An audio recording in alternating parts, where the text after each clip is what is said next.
Muy buenos días con todos. Gracias por haberse conectado desde un primer momento. Esta vez estamos presentando un análisis algo distinto porque es político y dentro de lo político no es electoral. Estamos enfocando el conflicto armado interno. Y hace mucho tiempo que no dedicamos un número a temas de seguridad, desde la época del gobierno de Torres Cordero. Y el tema es que para poderlo tratar necesitábamos también estudiar otros casos de conflicto armado interno en otros países para poder tener un contexto internacional. Entonces, el momento propicio de hacerlo es ahora. Y como solemos hacer, empezamos enfocando en lo que es noticioso, novedoso en el aspecto del conflicto armado, y es que el presidente Trump entra al ruedo del conflicto armado interno. Él declara en la Casa Blanca, y esto es este mes, el 2 de octubre, el presidente determinó, esto es un memo de la Casa Blanca, el presidente determinó que Estados Unidos se encuentra en un conflicto armado no internacional con estas organizaciones terroristas designadas. Y designa organizaciones terroristas, carteles mexicanos, etcétera. Y Trump ordenó al Pentágono llevar a cabo operaciones contra ellas de conformidad con el derecho de los derechos, con el derecho de los conflictos armados. ¿Ya? Entonces, él declara algo similar a lo que anteriormente había declarado, lo que había declarado Noboa. Eh, Poco antes de esta declaración por parte de Trump, Marco Rubio, José Gómez antes, en septiembre 4, Marco Rubio estuvo en Quito eh, y, durante esa reunión incluyó a los choneros y a los lobos en la lista de organizaciones terroristas designadas, o sea, de las que Trump, ahora en octubre, anuncia pues como que hay que actuar contra ellas. En otras palabras, ya las principales bandas que hay en Ecuador, choneros y lobos, ya están en una lista de Estados Unidos con los cuales ellos pueden entrar a reprimir. ¿Ya? El 3 de octubre procedió de igual manera a la Argentina. O sea, Milei también declaró, y Patricia Bullrich, ¿no?, que es la ministra, declaró que los lobos, los choneros eran bandas terroristas. En otras palabras, ellos también van a actuar contra esas bandas. Y recordemos que la familia de Fito fue a parar a Córdoba, Argentina. O sea que en estos momentos vemos que 3 países declaran a los choneros y los lobos como grupos terroristas, y Buenos Aires y Quito son las 2 principales aliadas de Washington en lucha contra el terrorismo. Entonces, por eso decimos que esto se está, ya nuestra lucha contra el terrorismo tenemos que verla en un contexto internacional. El 20 de septiembre, la vocera del gobierno informó que Kristi Noem, secretaria de Seguridad Nacional, o sea, Homeland Security, vendrá a Quito para definir la ubicación de bases en territorio ecuatoriano. Y suponemos que eso se concretaría de ser aprobada lo de las bases extranjeras en el referéndum de noviembre 16. Realmente no sé cuán importante sea eso de las bases extranjeras. Por supuesto es popular y eso le va a ayudar a alar a otras preguntas que quiere a Noboa, pero igual puede haber personal de Estados Unidos acreditado a la embajada y que ayude con asuntos de seguridad. De hecho, pues la DEA está en todos los países que hay droga, y probablemente lo que probablemente lo que Homeland Security es sea mandar gente de logística, de investigaciones, eh, ese tipo de cosas, y no necesariamente gente armada, ¿no? A pesar que la Guardia Costera de Estados Unidos depende del Homeland Security, yo no veo tanto que Estados Unidos ponga tropas en territorio ecuatoriano de declararse que sea posible tener bases militares. Noboa se ha dicho que quiere que Estados Unidos y Brasil, entre otros, lo ayuden a combatir a, la, a, a, las bandas criminales y que les encantaría tener apoyo de esos países. No creo hasta qué punto sea necesario, pero en todo caso, en estos momentos, el Ecuador ha conseguido que los Estados Unidos se una a la causa ecuatoriana y que haya una coordinación entre los dos países. ¿Ya? Ahora, veamos esto también desde un punto de vista de análisis internacional.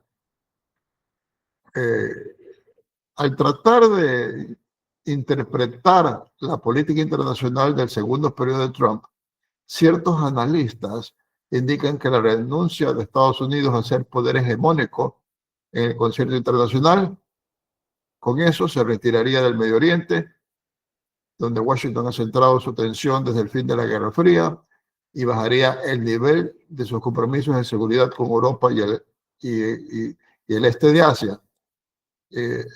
Y también eso terminaría con que Europa, Tokio, Seúl, Taipei, todos tratan de incrementar sus capacidades defensivas, y eso lo están haciendo en Tokio, en Seúl.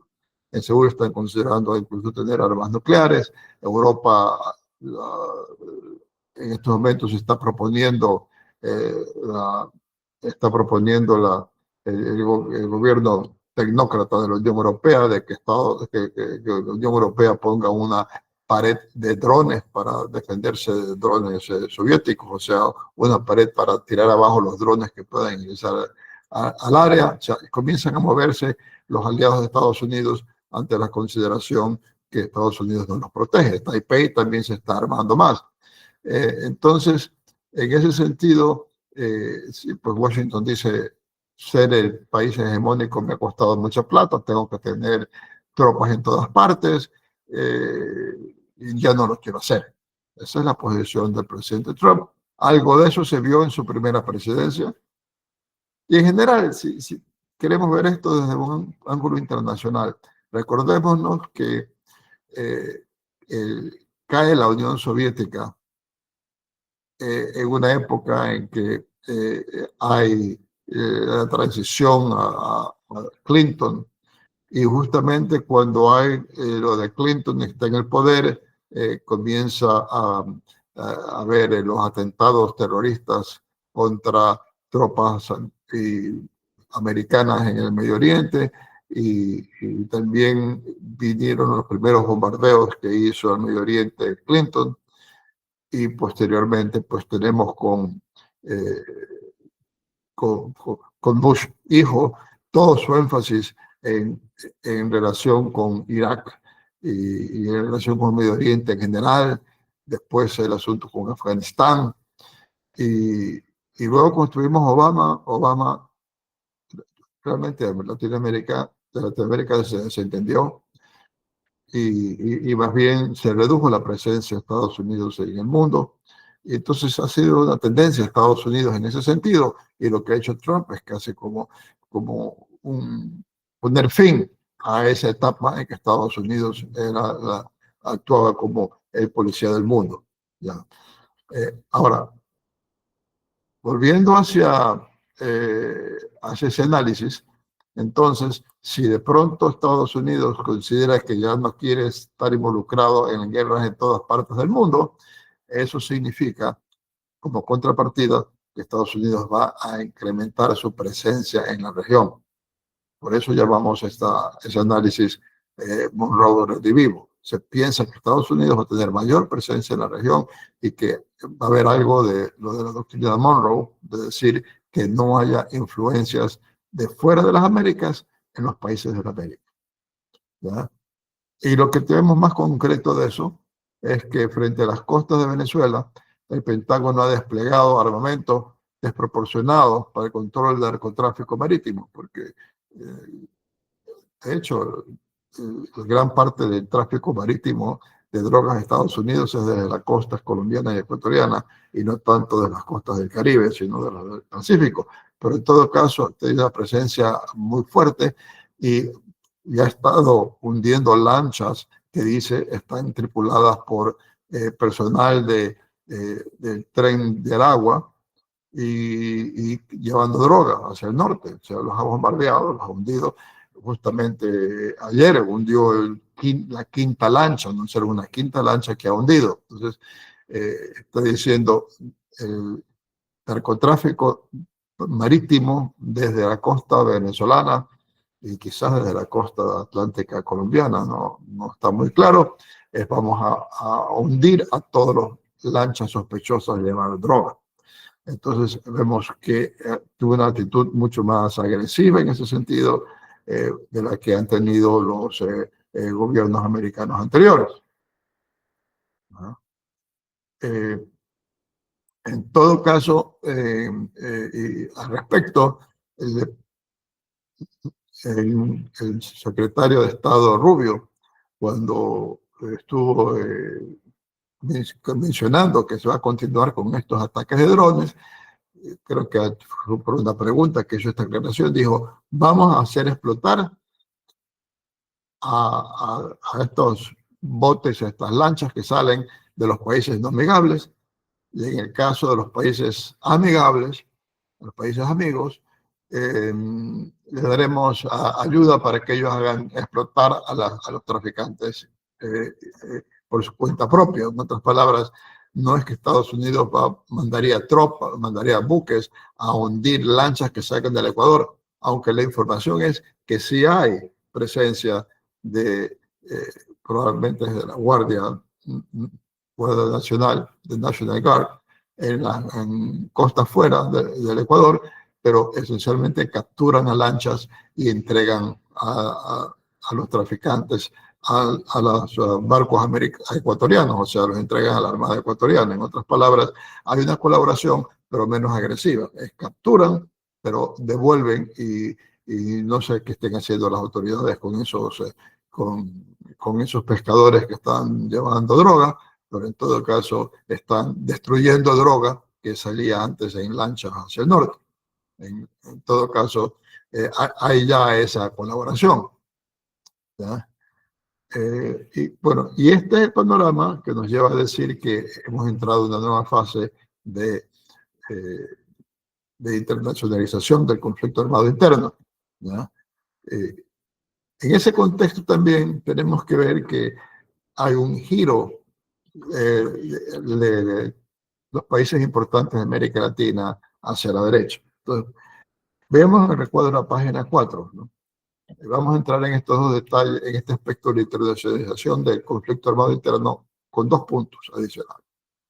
El uno, lo que he mencionado de que Estados Unidos se retira un tanto del contexto internacional, deja de ser potencia hegemónica y pasa a ser más potencia local, regional. Y esto lo traemos a colación porque estamos en la región, entonces eso tiene impacto en el Ecuador, no estamos hablando de política internacional por cuenta propia, por interés general, sino por ver cómo nos impacta. Uno de los analistas que escribe sobre América Latina, John Bosworth, fundador de la consultoría estratégica Hexagon, dice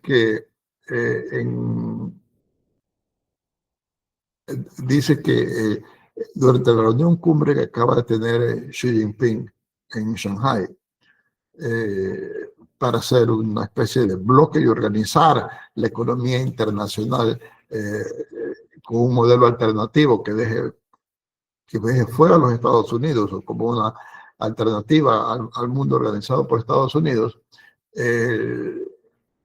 Xi Jinping le bajó el perfil a América Latina. O sea, ya estaban de la India, Rusia, países asiáticos, africanos, pero el único personaje importante de América Latina era Díaz-Canel de Cuba, y a los que habían mandado representantes de otros países de América Latina les bajó el perfil, y no estuvo Lula, que es miembro de los BRICS. Entonces, la idea es que a estas alturas Xi Jinping más bien quiere ver o ve con entusiasmo que Estados Unidos busque regionalizar la política internacional, porque dice, sí, te concedemos América Latina, pero tú nos concedes el Asia. O sea que él ve que la regionalización le ayuda a sus propósitos, porque la primera etapa en la política de Xi Jinping en estos momentos es consolidar al Asia, al este del Asia, como una zona de su influencia y sacar la influencia de Estados Unidos de allí.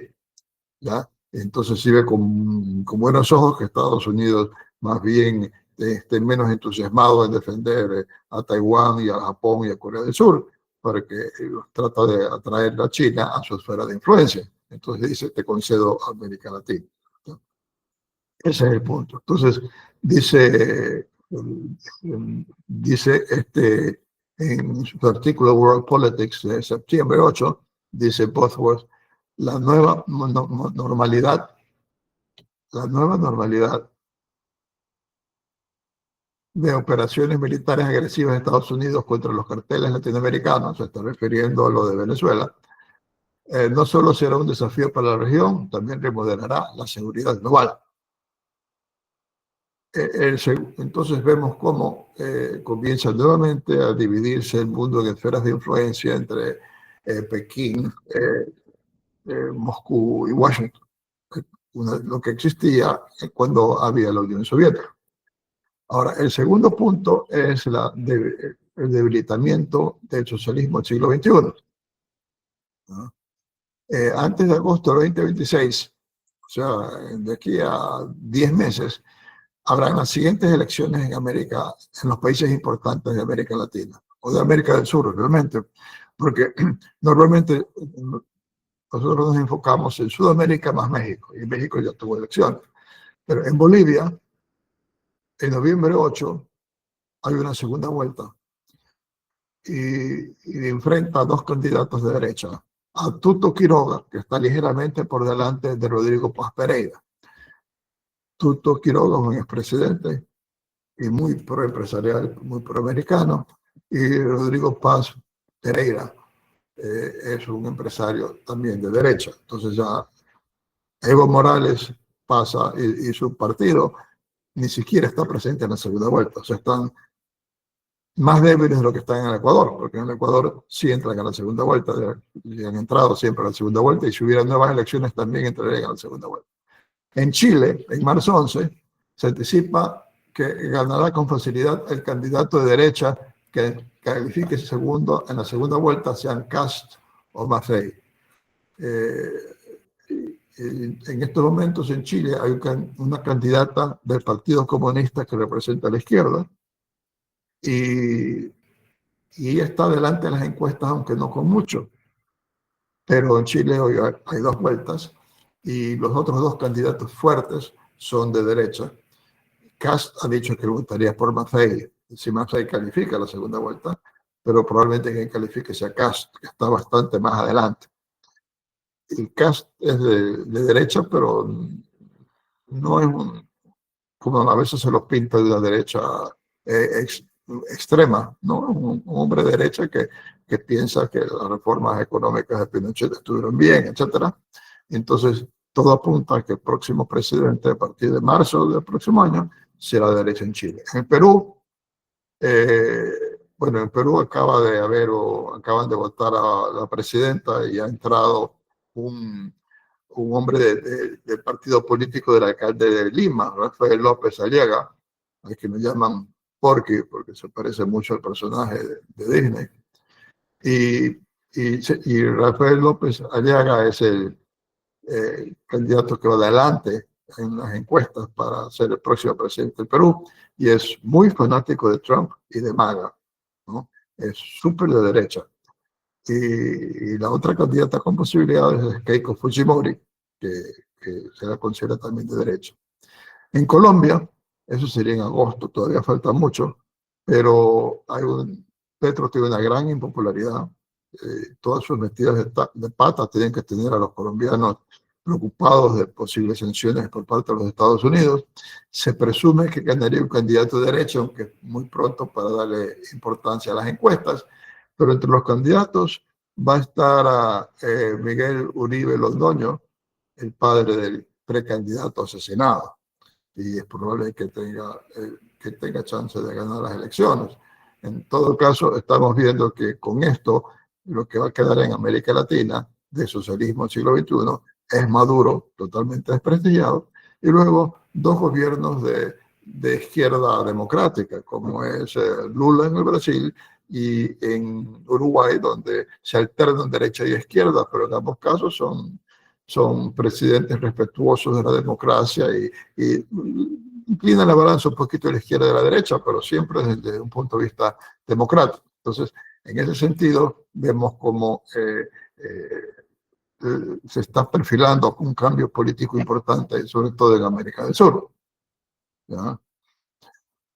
Pasemos entonces a ver lo de la conexión colombiana en todo este aspecto de la internacionalización, porque desde el punto de vista de la presencia de mafias internacionales, esto se comenzó a dar, diría, desde que comenzó a tomarse real el pacto andino y mucho ingreso de colombianos y ecuatorianos, mucho tráfico entre los dos países y pues por una parte entraban pues buenos empresarios que han hecho buenas empresas en el país y que han ayudado al comercio entre el Ecuador y Colombia, pero también pues han entrado las mafias, las drogas. La internalización del problema de seguridad interna no es algo nuevo. Hay información que las FARC lavaron dinero en Ecuador desde los años 80.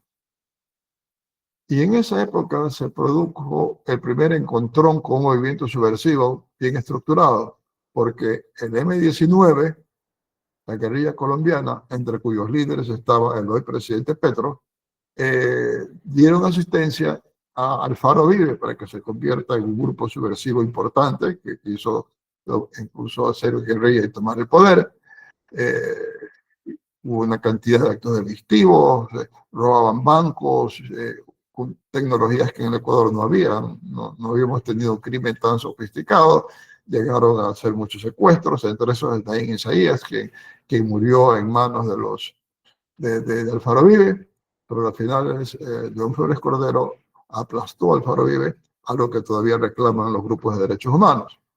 Pero hubo ese evento y León Flores Cordero nos dio como 3 décadas de tranquilidad con su fin a las guerrillas, que ahora pues la situación se ha deteriorado.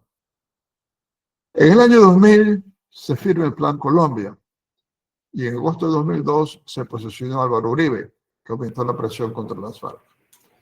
Y entre 2000 y 2016, año que sigue el acuerdo de paz con las FARC, Estados Unidos extendió una ayuda equivalente a $10.000 millones a Colombia, sobre todo ayuda militar. Esos son estimados que hemos acabado de la prensa, no es que tenemos un estudio propio nuestro que determine lo de los 10.000 millones. La mayor represión en Colombia, unidos al Plan Colombia y con la fortaleza de Álvaro Uribe, más la dolarización en el Ecuador en el año 2000, y además laxa supervisión en el Ecuador al lavado de activos, y la buena infraestructura del país, porque el país como es densamente poblado, el país, aunque nos quejemos de las carreteras que tenemos, son más cortas de entre las ciudades grandes y los puertos, las playas, etcétera, y las carreteras son por lo general mejores que las que hay en los países vecinos. Todo eso causó atractivo para que vengan los carteles colombianos al Ecuador. Y sobre todo fue un magneto para el lavado de narcotráfico. Eso en cuanto a los colombianos. Y en el 2023 es que el cartel de Sinaloa empieza a hacer sus primeros pininos en el Ecuador. O sea, los colombianos del año 2000, si no es antes, y los mexicanos del año 23. Desde el año, no debe ser el año 2003, ahí está equivocado, no es 2023, sino el año 2003. Sinaloa comienza a tener actividades en Ecuador en el 2003. En 2004, que es la presidencia de Lucio Gutiérrez, la policía colombiana captura en Quito a Simón Trinidad, que es de los líderes de la FARC, pero justamente el financiero. No es coincidencia, porque utilizaba mucho para el lavado de activos en Ecuador. ¿Ya? fue deportado a Colombia, que lo deportó a los Estados Unidos. ¿Ya? Al respecto, que Simón Trinidad, que está preso en los Estados Unidos, Petro le pidió a Biden que lo amnistíe, lo que Biden no hizo. En Estados Unidos, un presidente saliente normalmente declara amnistía.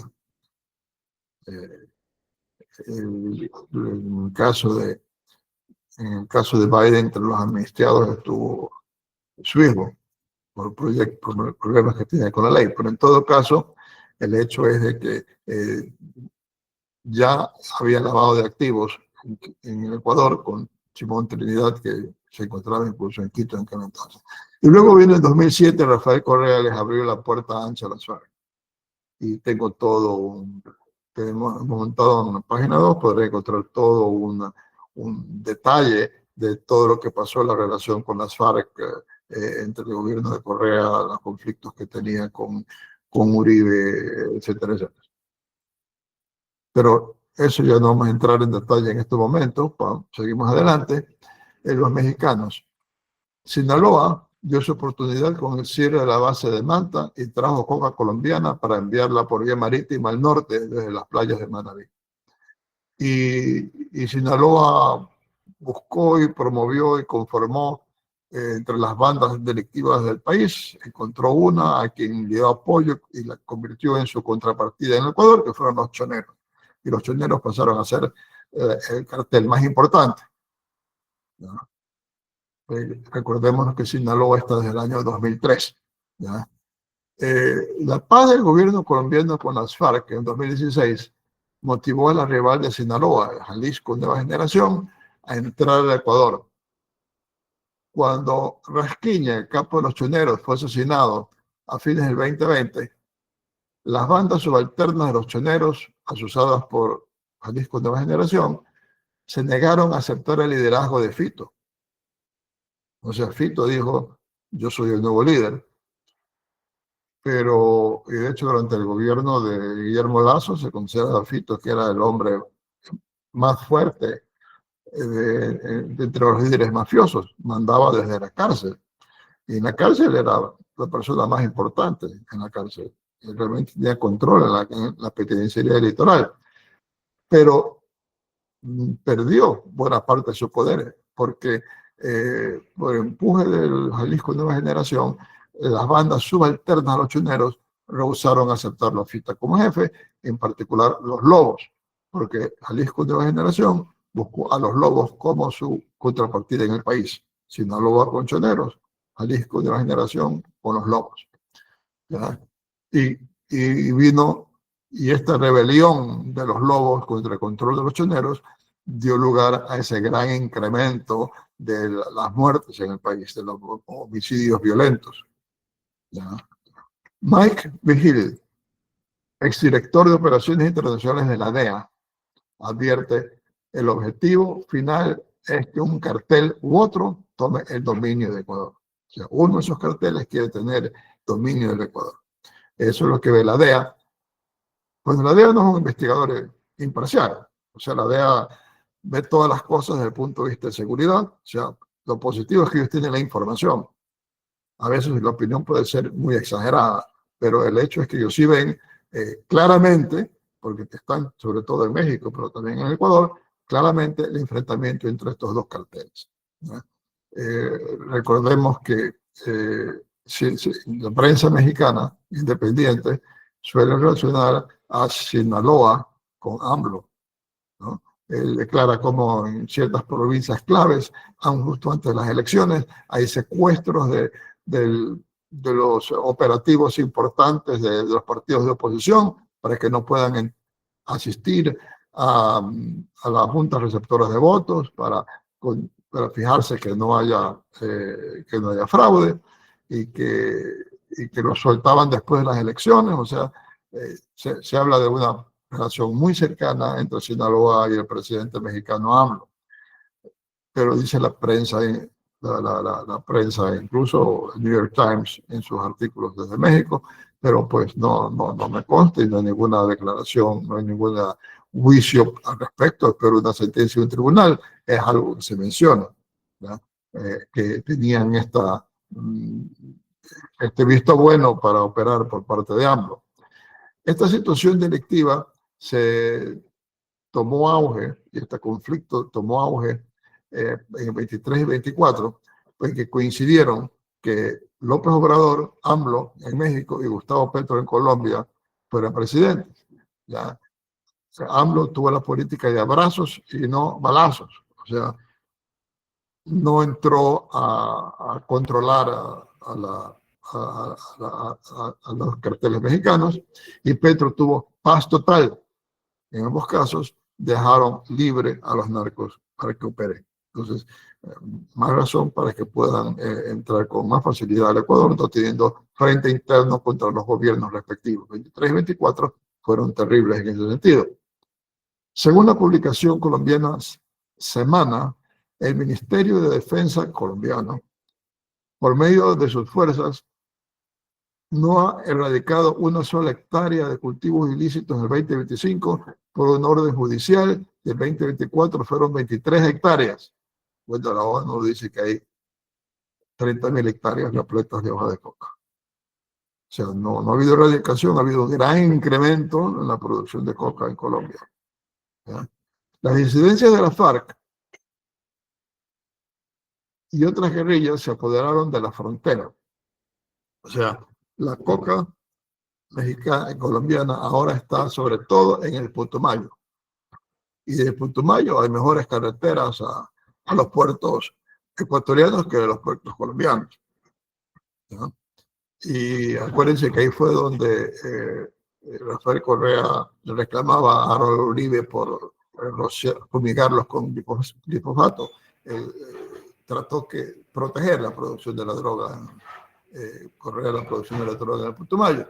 En todo caso, hay varios grupos delictivos que están en la frontera, entre esos Oliver Sinisterra en Cotumaco, que muchas veces ha hecho noticia en el país, y de hecho tuvieron que ver con el asesinato de los periodistas del comercio.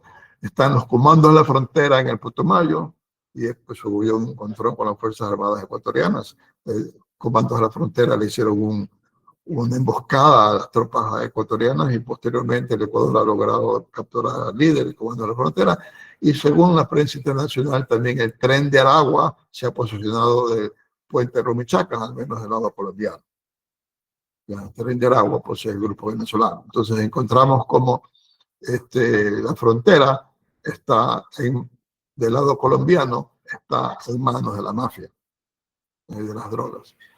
Un coronel ecuatoriano declaró hace semanas que durante los diálogos de paz nosotros llamamos a nuestros compañeros colombianos y nos decían que no podían operar por las restricciones de fuego. No podíamos hacer operaciones en espejo. El gobierno de Bogotá no los dejaba.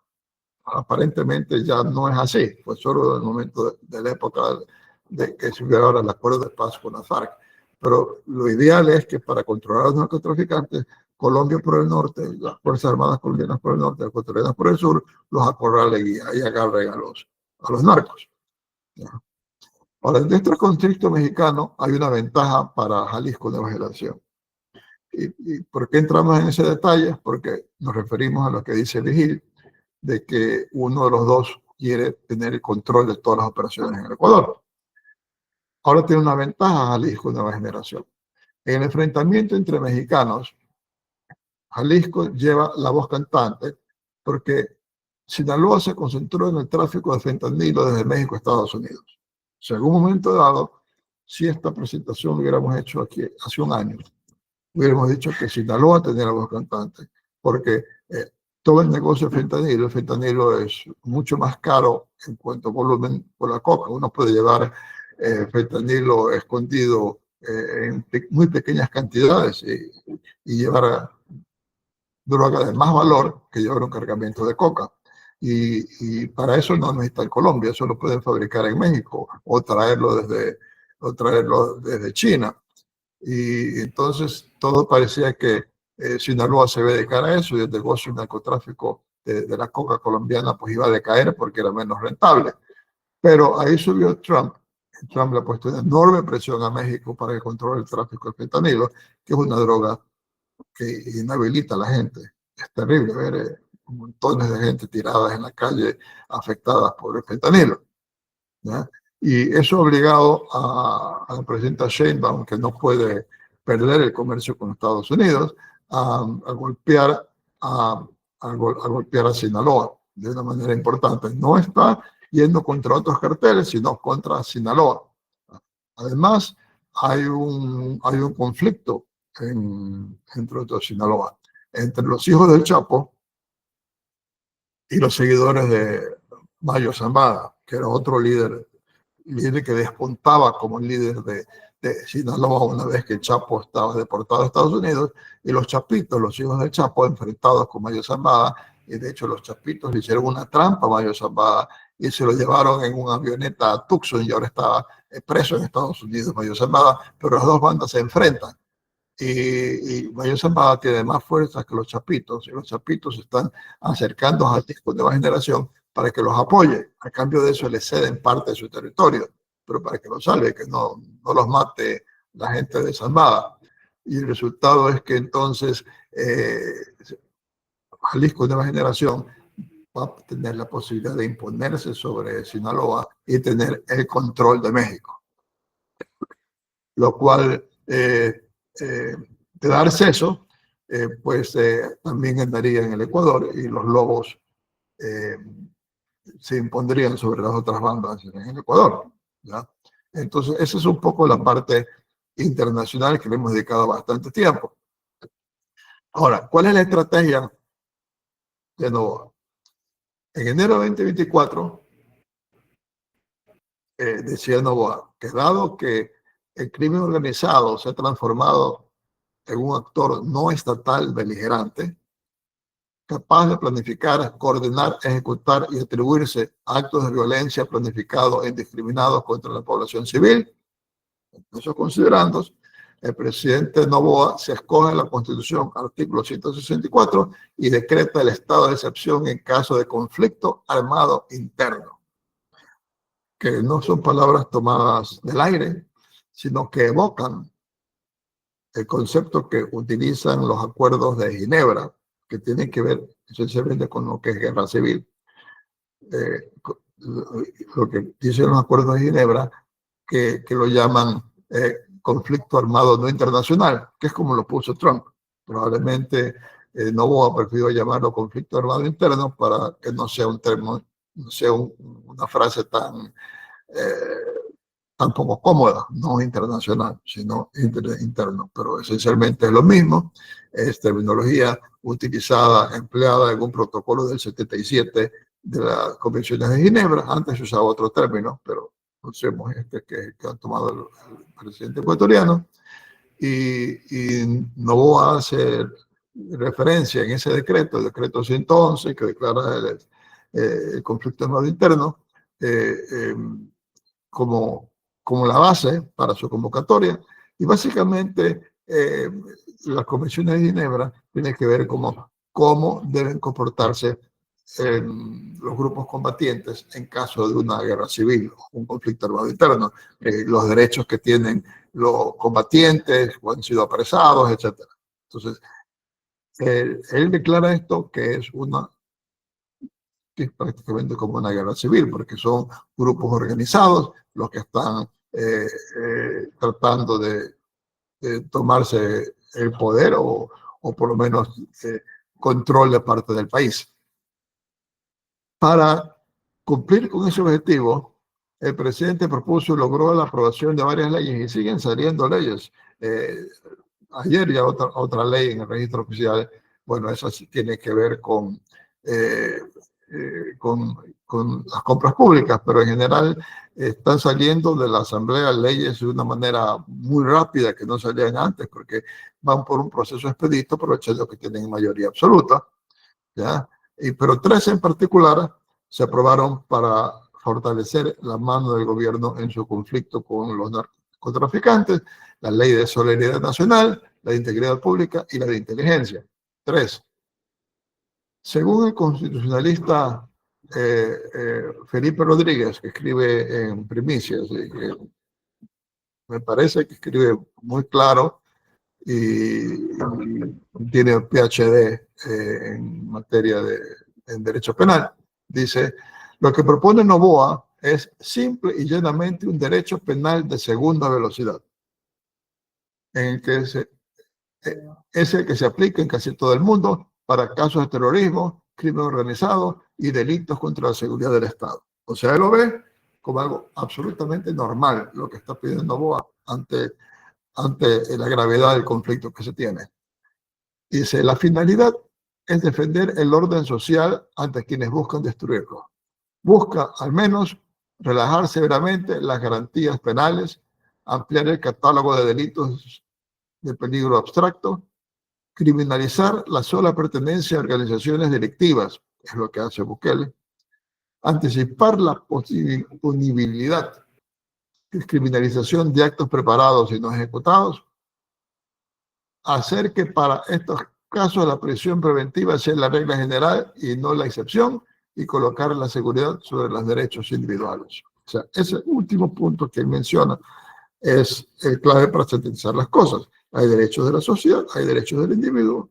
En momentos de un conflicto que amenaza a la sociedad, hay que darle más peso a lo que defiende a la sociedad, que implica necesariamente que más vulnerabilidad en el caso de los derechos de los individuos. O sea, supongamos que uno de nosotros nos sospechen de ser parte de una banda narcotraficante, y lo que ponía esas leyes nos causa más dificultades, ¿no? Porque pueden presumir que hemos sido parte de un delito en que no se ha ejecutado, etcétera, y por lo tanto, sí, crea más peligros para los individuos.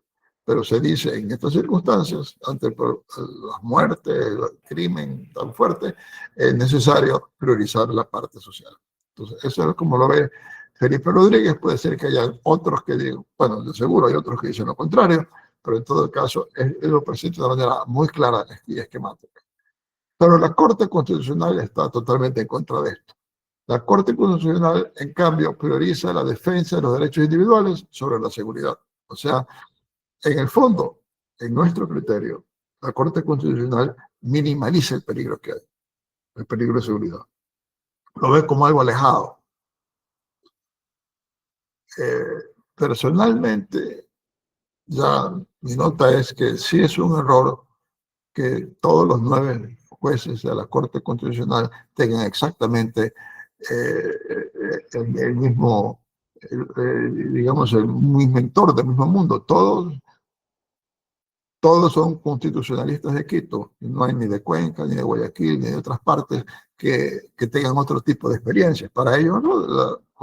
Lo de la falta de seguridad en el país es algo un poquito más remoto, no lo ven tan fuerte como vemos, por ejemplo, aquí en Guayaquil, que hoy día han seguido explotando bombas en los puentes de la salida de la ciudad, ayer en pleno centro de la ciudad, que sentimos que el conflicto está aquí, es muy presente.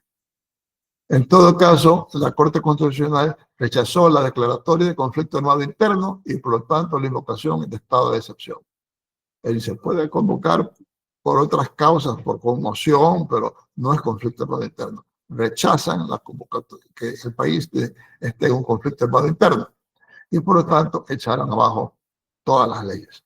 El combate al crimen organizado debe hacerse en el marco del ordenamiento jurídico ordinario, no esto que el jurista que acabamos de citar dice es lo que se acostumbra en los países con un conflicto así de grave, ¿ya?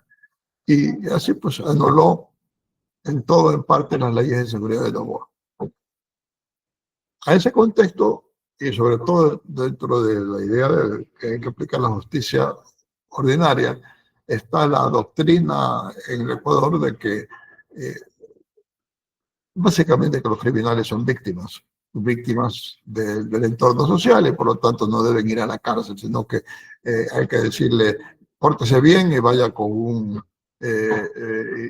y preséntese, vaya a su casa y se presente todos los meses a reportarse, y básicamente siga su vida normal. en la vida normal de ellos, pues es anormal para los otros ciudadanos. Hay jueces permisivos, sea porque crean en esto, sea porque los amenazan, o sea por corrupción, y que disponen que los delincuentes cumplan sus penas con medidas alternativas y ordenan la excarcelación inmediata con grillete electrónico de criminales que prontuariados, que tienen todo un historial delictivo tremendo y sin embargo salen inmediatamente de la cárcel. Eso es un grave problema en esta lucha armada, esta guerra armada interna. Adicionalmente, en el entorno internacional, que Ecuador contrató a Eric Prince para brindar capacitaciones tácticas a las fuerzas de seguridad. Eso informó el ministro John Reinberg en julio. Y Prince es fundador de la empresa de seguridad Blackwater, que fue contratada del gobierno de Estados Unidos para las operaciones en el Medio Oriente. Estados Unidos parte de las operaciones en el Medio Oriente de guerra, no las hacía con tropas propias, sino que contrataba a Blackwater, que contrataba a ex combatientes de todo el mundo, americanos de otros países, para sus fuerzas de seguridad. Haberlo contratado a Prince sí implica que el Ecuador va a usar o buscaba no va a usar más fuerza en la represión contra las bandas criminales. ¿Ya? Pero esto se ha concretado sobre todo en septiembre y esto ha pasado algo más bien desapercibido.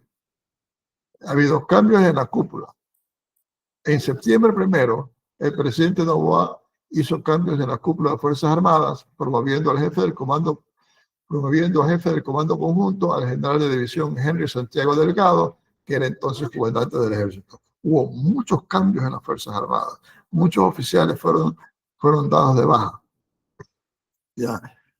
Eso fue el 1 de septiembre. Y el 10 de septiembre, el Ministerio de Defensa anunció que las Fuerzas Armadas han sido llamadas a replantear su estrategia, atacará con más fuerza. Que acabamos de ver, se ha bombardeado Buenos Aires, que sigue siendo una mina en Imbabura, que eso es junto al, eso es pegado y en otra concesión ante el Cascabel, que es una de las minas más grandes descubiertas en los últimos 10 años, de cobre y oro, y al lado está lo de Buenos Aires y ha estado controlado por las mafias y ahora han bombardeado para destruir las infraestructuras que tienen los mineros ilegales en Buenos Aires. Parte yo creo que es por esto, por esta convocatoria, parte también porque han de presumir que los mineros ilegales están detrás de la virulencia del paro en Imbabura, probablemente financiando, ¿no? Entonces, ¿qué dice? Atacará como fuerza con estrategias renovadas. Prince tiene que estar ayudando en eso, y con una ofensiva militar más agresiva y territorial. Tomar control de territorios. La consigna frente a las amenazas es clara: la cárcel o el infierno. Es una declaración bien fuerte. Pero muchos de nosotros nos sentimos un poco aliviados por eso. Ya veremos si se justifica o no, pero que los repriman pues parece algo importante. Hay 3 prioridades en la ofensiva: eliminación de cabecillas, destrucción de maquinaria, combustibles e infraestructura usada en la minería ilegal. Eso es lo que acaban de hacer en Buenos Aires. Neutralización de vehículos, bodegas y material vinculados al robo y contrabando de combustibles. Eso acaban de denunciar que les han tomado que han tomado activos de los lobos. En una reunión en que yo estuve con Reinberg, Reinberg decía que cuando van a enfrentar a una banda criminal, enseguida los narcos se rinden porque saben que los jueces los van a sacar el mismo día, ¿verdad? Entonces lo principal que ellos están haciendo ahora es golpearlos en el bolsillo con la destrucción de activos. Melba Cadena nos dicen que en Buenos Aires trabajan como 5.000 personas, seguramente no solamente financian las protestas, sino también participan. De acuerdo así es, Melba, probablemente también participan, y cuando la CONAIE dice que son infiltrados, pues entonces ¿por qué no los denuncian? O sea, están actuando de una manera aliada. y de manera aliada. Mientras que están las manifestaciones haciendo problemas en Otavalo y la Panamericana Norte, las Fuerzas Armadas dicen, bueno, pero destruimos su medio de vida, bombardeando toda la infraestructura que tienen en Buenos Aires, al punto que colapsan los túneles que llevan a las minas, ¿no? En efecto, sin duda están participando también Melba, tienen razón. Prioridades de la estrategia. Atención prioritaria al control de los centros penitenciarios bajo responsabilidad de las Fuerzas Armadas. Se supone que de aquí a 2 meses, a más tardar, ya tendrán, la cárcel en Santa Elena, donde llevarán a los capos, y a los capos no solo primer orden, sino segundo orden. Y cero tolerancia a la corrupción, con depuración institucional y mano dura interna desde el comando conjunto. Hay que ver, ya veremos, acto seguido, a tratar sobre eso. En la guerra económica, 2 de los 3 objetivos que han planteado son económicos. El tercero es agarrar a los cabecillos. En los económicos se enfocan en la destrucción y confiscación de activos de las bandas. Las Fuerzas Armadas informaron que han ejecutado 272.000 operaciones militares, logrando afectar las finanzas criminales en cerca de $4.000 millones, en su mayor parte de minería ilegal. Eso es un boletín de octubre 7. O sea, que estamos viendo cómo esta es una nueva fase de la guerra, mucho más dura, ¿no? Pero por otra parte, la superintendencia de compañías trabaja en desarrollar una plataforma digital para detectar movimientos relacionados con el lavado de activos. Pero la incautación de activos de las bandas de criminales se dificulta ante la declaratoria de inconstitucionalidad de la Ley de Solidaridad Nacional. O sea, también declarar que estos activos pertenecen a estos grupos delictivos y por lo tanto con la confiscación es ilegal por la oposición de la Corte Constitucional. Eso en cuanto a la guerra económica. Ahora entrémonos en la estrategia política. El objetivo cabecillas. Ese es el otro gran objetivo y se ha trabajado duramente en épocas recientes y se han recapturado 2 capos, Fito de los Choneros en Montecristi en junio 25 y Fede de las Águilas, que fue en Medellín en octubre 2, y ambos han sido ya extraditados de Estados Unidos. Fede, pues en 24 horas lo mandaron, no esperaron que se escape de nuevo. Pero esta política de captar los cabecillas la critica desde antes, no desde la operación de Ecuador, sino como estrategia en caso de conflicto armado interno, la critica Benjamin Lessing. Benjamin Lessing es un politólogo que ha estudiado a fondo el caso mexicano, el caso colombiano y el caso de Río de Janeiro. Decimos Río de Janeiro y no Brasil, porque Brasil realmente es un estado federado y la lucha contra la delincuencia es una política del estado federado, no del estado central, ¿ya? Dice que cuando se decapitan a las bandas, las facciones de las bandas pelean entre sí y aumenta la violencia. Entonces, el principal propósito es controlar la violencia, decapitar a las bandas termina creando más violencia. Y hemos visto cómo la muerte de Rasquiña ocasionó que la coalición en que encabezaba Rasquiña no la haya podido mantener Fito, por culpa sobre todo de Jalisco Nueva Generación, y eso ha sido lo que ha convertido el Ecuador en el país en que al tope en el mundo de muertes violentas per cápita, ¿no? Michel Maffei, que es un profesor de la Universidad de Guayaquil y especialista en temas de seguridad, coincide. Hipermilitarizar la lucha contra el crimen organizado transnacional es una estrategia profundamente riesgosa. Y eso es un artículo que escribió en Primicia en diciembre. En todo caso, hay sus bemoles. Pero por otra parte, o sea, cuando Lessing dice hay 3 objetivos, eliminar la violencia o controlar la violencia, eliminar el narcotráfico y eliminar la corrupción, los 3 son incompatibles. Solamente uno se puede hacer con el tiempo y debe ser eliminar la violencia. Pero eso dice en base a México, en base a Colombia y en base a Río de Janeiro, que son las estrategias que han tenido más éxito Pero viene el aspecto del tráfico internacional. Ecuador no puede decir voy a tolerar lo del tráfico internacional de drogas para controlar la violencia, es decir, sigan actuando como quieren, pero no se peleen, que hasta cierto punto es lo que hizo Correa, hubo menos violencia, o en todo caso se ocultaban los casos de violencia, porque le decía, operen nomás, y el Ecuador se convirtió en gran exportador de drogas, drogas producidas en Colombia sobre todo, pero también en el Perú. En todo caso, si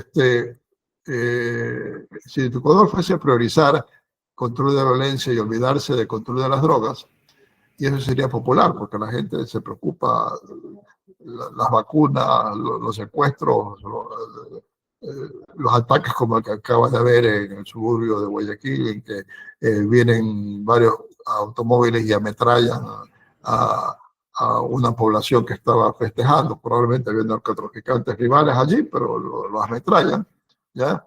El asunto es de que toda la visión internacional es el control del narcotráfico y el Ecuador comenzaría a tener problemas, incluso a lo mejor hasta problemas a sus exportaciones porque están muy contaminadas de drogas. Hay 3 vías para sacar la droga del Ecuador. Y aquí voy un poquito más rápido porque me he encaramelado mucho en algunos de los temas que hemos tratado. La vía aérea, por avionetas enviadas por los carteles mexicanos. Vienen las avionetas, aterrizan, entre otras, en lo que iba a ser la refinería del Pacífico y salen. Para controlar eso estaba el radar en Montecristi, que se montó un radar en Montecristi en el año 2021 y fue destruido a los 11 días de estado montado y no ha sido reemplazado. O sea que vemos también dificultades de las Fuerzas Armadas, el asunto corrupción, ¿no? Melba Cadena pregunta si no será el momento de legalizar el consumo de drogas, sobre todo en Estados Unidos y Europa, porque no estamos en capacidad de combatirla. Eso es algo que se discute, Melba, y habrá que ver los pros y contras. En todo caso, si es que se hace, debería ser de la coca, no el fentanilo. Y bueno, eso nos aliviaría el problema a nosotros, pero bueno, eso está fuera de nuestra discusión hoy. Desde las playas, otras en las pequeñas embarcaciones rumbo a Centroamérica, en actividad monopolizada por los pioneros. Y pues hemos informado que la Guardia Costera de Estados Unidos ha ayudado ha incautado 135 toneladas de droga en esas operaciones en el año 24. Y los puertos. En enero 24, Contecón anunció que el escáner en su puerto entró en operación. Según un informe del Departamento de Estado, en marzo, todos los principales puertos escaneaban el 100% de la carga de exportación. O sea que ya todo está escaneado, pero no hay personal para inspeccionar todos los scans. Entonces allí no hay policía, no tiene presupuesto para eso. O sea que todavía falta esa nueva etapa, que es controlar las imágenes, el scan, y por lo tanto alertar de dónde se está metiendo droga en los barcos. Ahí también se puede poner droga en los barcos después de haber cargado, o sea que ahí no se resuelve el problema, pero se eliminaría una parte importante de por qué es atractivo los puertos ecuatorianos para meter droga colombiana. Desde Amberes y Rotterdam se anuncia que se detectan menos ingresos de drogas desde puertos ecuatorianos. Dada la mayor vigilancia de los puertos ecuatorianos, entonces aparentemente los narcos estarían enviando las drogas por vía fluvial a puertos brasileños. Desde el Putumayo, o sea, directamente por territorio peruano o pasando primero por territorio ecuatoriano, están mandando la droga, buena parte de la droga a puertos brasileños y sobre todo encaminada hacia Europa. Muchas de las cosas que estamos diciendo aquí las hemos recopilado de artículos de la prensa internacional, New York Times, Wall Street Journal, también BBC, Deutsche Welle, etc. Un boomerang. El coronel retirado Mario Pazmiño Silva, quien fuera director de inteligencia del ejército y que fue destituido por Correa y luego procesado por haber pasado información a los Estados Unidos, advierte que la presencia de la flota estadounidense frente a las costas del Caribe convierte en más importante aún el Ecuador para el envío de drogas al norte. O sea, lo que estaban sacando drogas por el Caribe, más fácil es sacarlas ahora por los puertos colombianos del Pacífico, los puertos ecuatorianos. Entonces va a ser un boomerang, porque ahora va a haber los que exportaban drogas por el Caribe, ahora van a querer exportar los puertos ecuatorianos, y si son distintas, se supone que ya son el cartel de los soles, que es el cartel de las Fuerzas Armadas venezolanas. Si tienen, no lo pueden sacar directamente por Venezuela, pues van a querer también capturar puertos en el Ecuador, y por lo tanto se viene mayor virulencia en la guerra de pandillas. Entonces, en este contexto, el gobierno opta por mayor fuerza en la lucha contra el narcotráfico.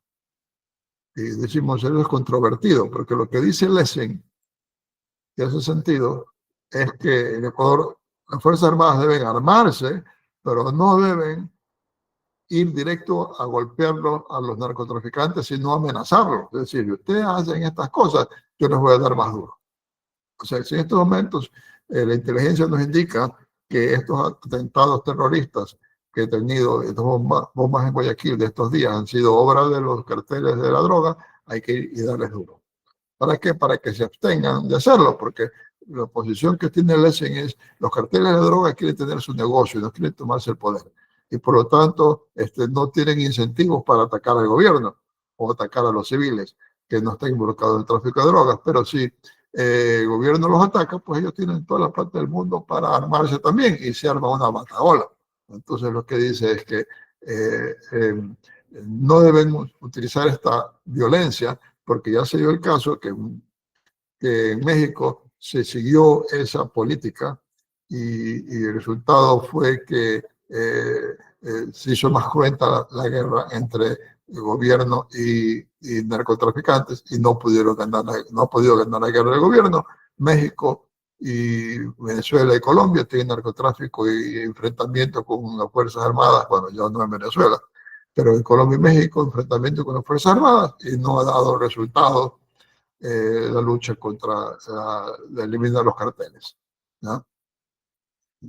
Por eso pero este es un gobierno con fuerza, cuenta con mayoría legislativa, controla la judicatura y busca proteger a los jueces, y ante la oposición de la Corte Constitucional va por una asamblea constituyente con miras a hacer una nueva constitución que le permita enfrentar con una base legal al narcotráfico. Entonces, esta última parte la he ido un poquito más rápido porque son pasadas las 10, pero esta es la visión que tenemos sobre el conflicto armado interno y sus perspectivas. Alberto, ¿tú tienes algún comentario de esto? No, solamente invitarles a que participen la próxima semana, que haremos la revisión del análisis mensual. Ya estamos sobre las 10, entonces, en todo caso, les agradecemos mucho por su participación. Muchas gracias. Nos vemos el próximo miércoles.